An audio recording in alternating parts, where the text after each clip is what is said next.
TJ, and this is nativerezmedia, your place for opinionated tech news, reviews, and entertainment. And today, I'll be bringing you a review / overview of the Asus Tuf Gaming A15 here. This one was purchased from Micro Center. It was on sale. It was about $500 off.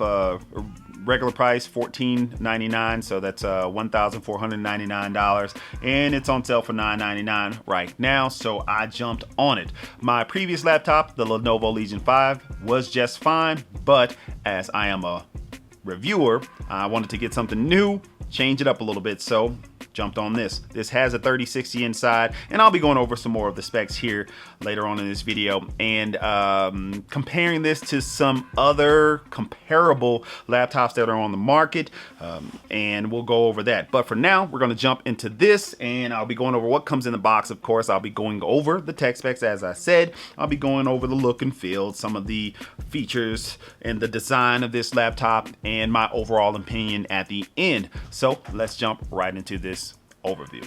All right, I'm gonna set the laptop to the side here, and I don't want to make this too long, so I'll try to keep it short and sweet here. Let me move that down, and this, of course, right here is the box that this laptop came in. Has some kind of military look on the back there. Tuf Gaming, got your back, all that, whatever.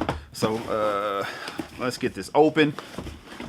I like the packaging on this. If you open it up, you can see you got your Tuf Gaming stickers. You have your covers that actually covered the laptop and covered the keyboard there. And it was set here in the middle. You have some paperwork, of course. You have your warranty card, which is kind of like a little booklet. You have your user guide / manual. I don't think it's a manual, it's more of a guide, just how to use a laptop, get started, things like that. And this is something that I found very, very cool. It's the Asus ADP. Accidental damage protection. You have 1 year of that if you purchase this laptop. I don't know if this is just the Micro Center version or if it's all Asus laptops, but I found that to be very, I guess, cool of them to include this, because Micro Center's protection plan is like $160 by itself for 1 year of that. For them to include this, and this covers you for liquid spills, electrical surges, and accidental drops. And yeah, you just have to register on their website or scan the QR code. So yeah, you can look more into that by going on the Asus website. But I think that's very cool there. And then up under the box there was the charger, and that's the only other thing that came in there. And the charger itself is a 240 watt block brick charger, not too big, not too small, and it has your heavy duty kind of plug there that you would plug into the wall. I don't have it plugged up right now, so I can do this overview. So the laptop itself, that's what we're going to get into. We're going to start off by going over the specs. So I got them pulled up here on my computer, and these are the Micro Center specs. This is the version that I have, so yours may vary. Processor, of course, AMD, Ryzen 6800H, 3.2 base clock, up to 4.7 boost clock on there. Memory, 16 gigabytes of DDR5, 4800 on that one there. And that's a dual channel, 2.2 by 8 gigabytes there. You have a solid state drive. It's only 512 gigabytes, but that's enough to get you started. You can go purchase yourself a 1 terabyte or 2 terabyte NVMe SSD from Amazon, Best Buy, eBay, wherever. They're not that expensive. I think I put a 1 terabyte NVMe SSD from Western Digital, a blue. So I think I have the box over here. Yeah, this is the one I got. It's just a 1 terabyte Western Digital blue. I just wanted to expand the memory a little bit on the as far as storage. That is only a Gen 3. This supports Gen 4 in both of the M.2 slots that is on the inside of this laptop. Gen 4, you're going to get much faster speeds, but Gen 3 is fast enough for what I'm doing. Editing, watching videos, playing games, things like that. It's plenty fast for me. So I just went with the $70-something one there. Then you have a 15.6-inch display. It's full HD IPS anti-glare. Resolution is 1920 by 1080, 300 hertz on this one. So great for esports if you're going to be playing Apex Legend, Counter-Strike, anything like that. You're going to probably hit some of those numbers if you reduce the graphics settings a little bit there. The front camera resolution up at the top here is 720p. We're going to keep going on down. Of course, I've already mentioned that this has the GeForce RTX 3060 inside of it, 6 gigabytes. My Lenovo Legion that I paid the same price for, I don't know, 8 months ago, if that, it had a 3050 Ti. So the 3060 is almost double the performance for the same price right now. So that is another reason why I jumped on this. I was like, why not? And then, of course, the higher level CPU. So I had a 5800H. Now I have the 6800H. So upgrading for the pretty much the same price there. And then you got your Wi-Fi 6. You got Bluetooth 5.2. Expandable memory, of course, all that is on there. And then we'll go over some of the ports here because I'm going to be going over the ports on the laptop itself when I'm going over to look in the field so that you can actually see them. But that's pretty much it as far as the main specs. Oh, and the battery itself, it's a 90 watt hour battery. So you can expect, while just browsing, looking at videos, maybe 6 to 7 hours. And if you're going to be gaming, 1.5, that is on the battery itself.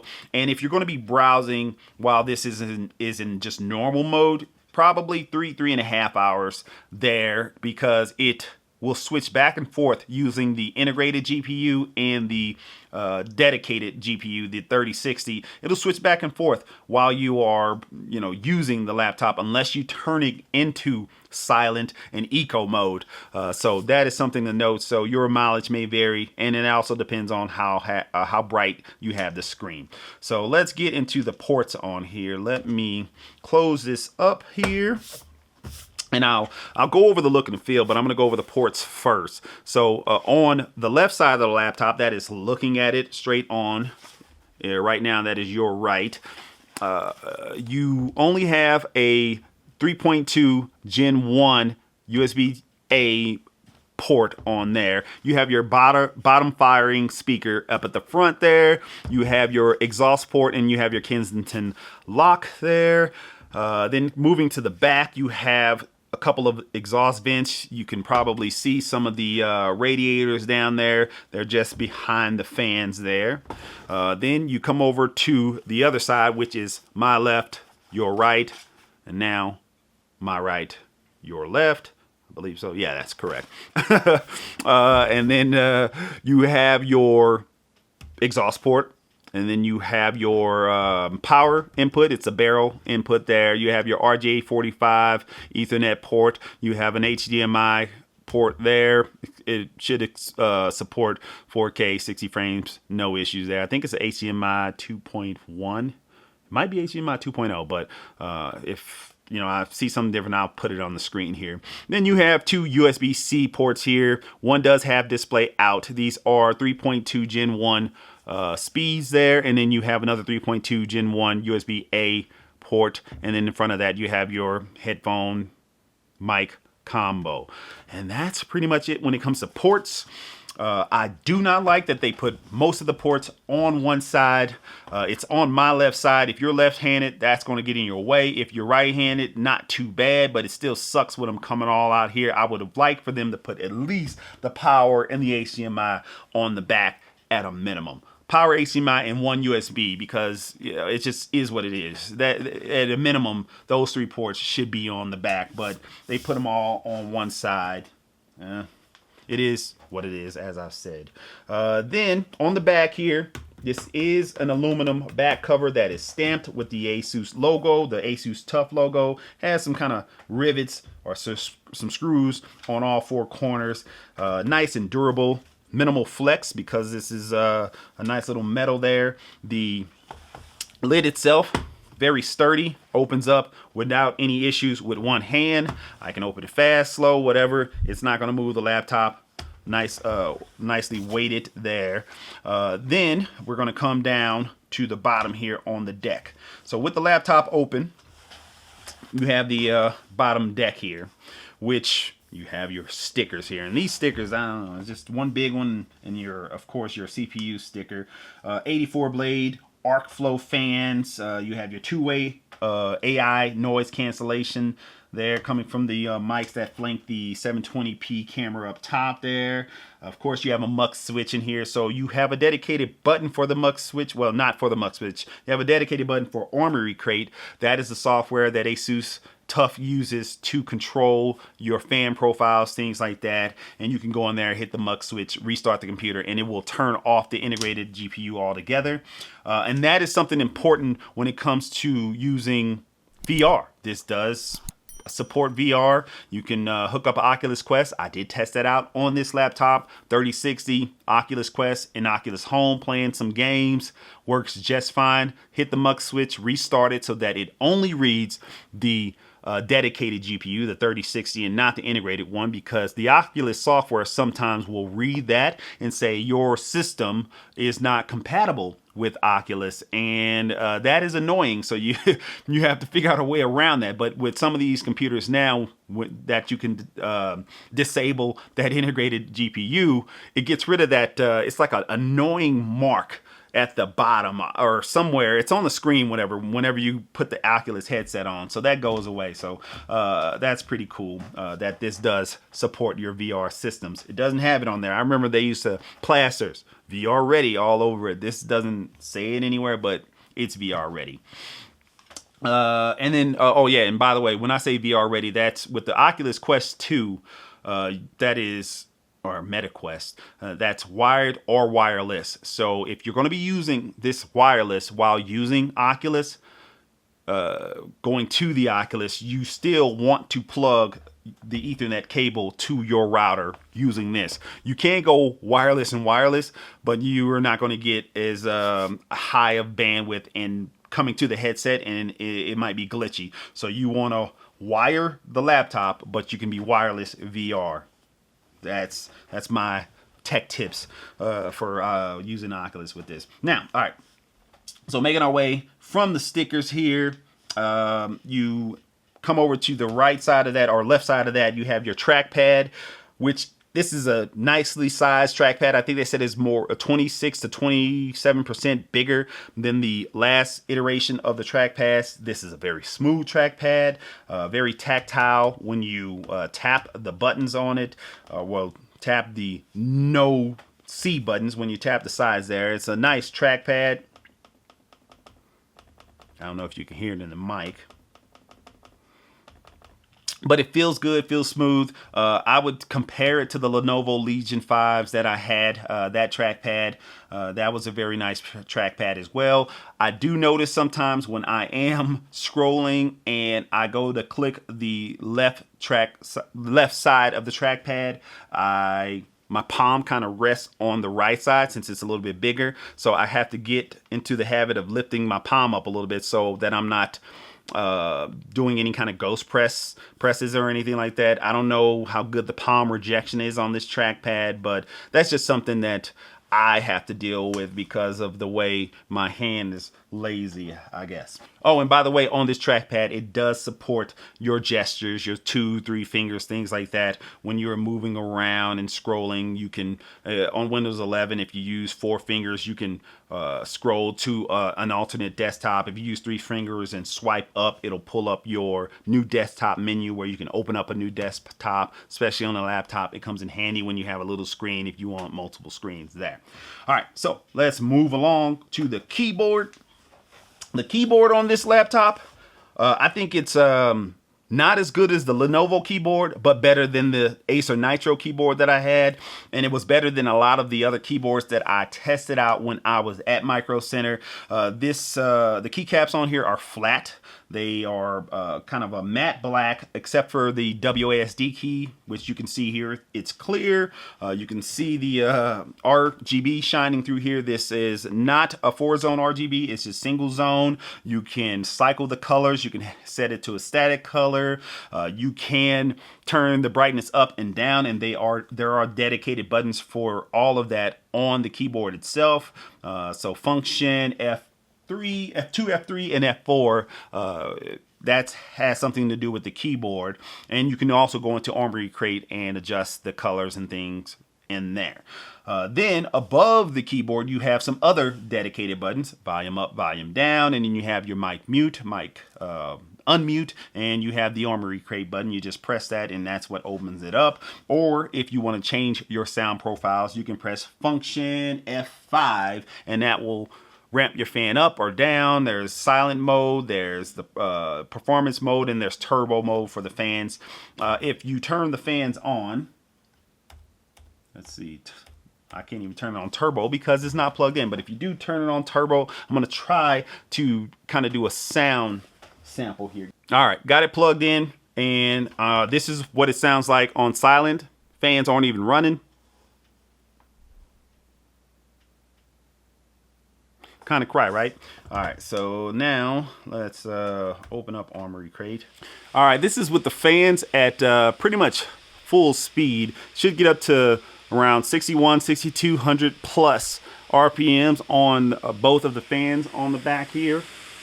So I don't know if you can hear that. If I was in a cafe somewhere, I wouldn't want people to hear that, so I would normally just keep it in performance mode if I was out and about. But if I was at home and I wanted to get 100% out of the GPU and the CPU, turn that sucker up and give it a go. I'm sure you'll be fine and you'll get a couple extra frames while playing. For me, 60 is what I shoot for in most of my games. A lot of people want to shoot for above 60. I can tell the difference a little bit, but it doesn't make a difference in most of the games that I'm playing. So if I get 60, I'm fine, and I'll just keep the fans turned down a little bit there. And another thing to note, whenever you go from turbo to silent, it does take the fans a little bit of time, over maybe a minute, to ramp down and get back to that quiet setting. But that seems to be something that happens on most laptops. This screen, very nice screen on here.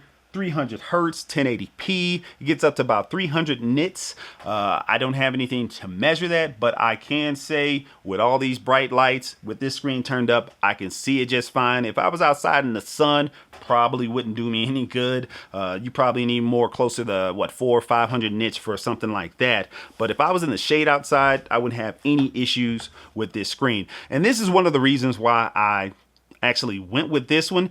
The Lenovo Legion actually has a pretty good screen. It gets just as bright as this. It was the 165 hertz version, and that screen, beautiful screen. This one, just as good. Great colors. This has 100% sRGB on it. Of course, the DCI-P, and I forgot what the other one was. They were a little bit lower, more in the 70s, things like that, but they still pretty high when it comes to color accuracy, especially on this. So whenever it comes to Adobe editing, you know, Premiere Pro, Photoshop, any kind of editing, DaVinci, you will do good with this laptop. You shouldn't have any issues getting great colors out of your videos, things like that. So again, for me, middle of the road laptop, mid-range, about $1,000 with a nice screen that I can do everything on. You can't beat it. All right, and now I'm going to cover a couple things that I didn't like about this laptop. So other than the ports, the down-firing speakers, and I don't know if I mentioned the other one on the other side there. So it's two down-firing speakers. They sound good. Don't get me wrong. The speakers in here, the Dolby sound, it sounds good. Nice little bass thump in there. They get plenty loud. So this speaker setup gets louder than the Lenovo Legion's 2021 version or 2022 version that I had with the 5800X and the 3050 Ti. These speakers do get louder than that. What's up, world? I am TJ, and this is nativerezmedia, your place for opinionated tech news, reviews, and entertainment. But I would have liked for them to put the speakers in this on the bottom bezel of this screen here. So you got all this real estate here. Why not put the speakers here and fire towards you? I don't know why a lot of laptop manufacturers don't squeeze them in there. I'm sure you can. Maybe it's because you're opening and closing. They don't want to deal with the speakers going out. But, I mean, you got the screen cables that probably have to be fed through there. Also, if you don't put them in here, why not put them at the top? You got all this real estate up here. You got a grill here that serves, I don't know, I guess intake purposes or something. Maybe as an exhaust vent. Why not put the speakers up here somewhere? So I would have liked for them to change that around. On the keyboard itself, you have a nice feel when typing. They are responsive. They're not too mushy. But something I did notice, the back, I guess forward slash backward, the backward slash key, the enter key, all those they have more of a tactile feel. It's more like a blue keycap feel. I mean, of course, shorter throw, but a blue keycap feel, and the main keys like the WASD, T, Y, all the letter keys, they're softer and more quiet. The feeling of them it's similar, but you can actually feel a little bit more tactile feel in these buttons. The numpad, almost, it feels the same. So the numpad and the enter key, shift key, space bar, it seems like it's a different mechanism up under them, separate from the main keys. I don't know what it is, but if all of them felt the same as the enter key and the shift key, that would be great. That feels more like the Lenovo Legion's keys, but nevertheless, it's still a decent keyboard on here. And I did do some gaming on this laptop. I played a little BF 2042, plays fine, 70, 80 on the frames, and that's at high across the board. That's like the factory setting. And I didn't use any kind of upscaling. I turned off the DLSS in the settings there so that you can see straight up what it is. And I captured some of the footage directly on the laptop itself. I captured some of it using a capture card. Really couldn't tell the difference in the frame, so it doesn't matter there. I also played a little bit of Gotham Knights, so same, captured a little bit of footage there. No issues running that game on the higher settings there. 80, 90 frames for the most part. I played some City Skylines, a less demanding game. With City Skylines, RAM and memory on the graphics card plays a big part. This only has 6 gigs of VRAM and of course 16 gigs of onboard memory. So with a game like City Skylines, whenever it loads in all those assets at the beginning, when the little thing is spinning there, it's taking up your RAM. You'll see your RAM filling up and things like that. And so you want to have more for those, especially when you get into those very big, expansive cities where you got 300, 400, 500,000 people and the population is big, because the GPU, it doesn't get taxed that much. It's just that's more of a CPU intensive game and using your RAM, but still runs plenty good on this laptop there. I also played a little bit of Call of Duty Warzone. I was playing some of the campaign, decent frames playing that, no issues. So I mean, it's a 3060, so when it comes to gaming, you shouldn't have any problems there. And like I said, it's VR ready, so you can hook it up to an Oculus Quest, get your 70 or 80 frames that you need so that you don't throw up on that. So hey, pretty good there. Now some laptops that I was comparing this with before I went and purchased it, the Lenovo Legion 5 is about $100 more. It is at Micro Center. It's a lighter gray one. I'll put it up on the screen. Very nice laptop. Specs are about the same. One thing a little bit better, 1 terabyte solid state drive there, so you're going to pay for a terabyte here as well, but you'll have 1.5 here, 1 there, for about $100 more to make them more equal.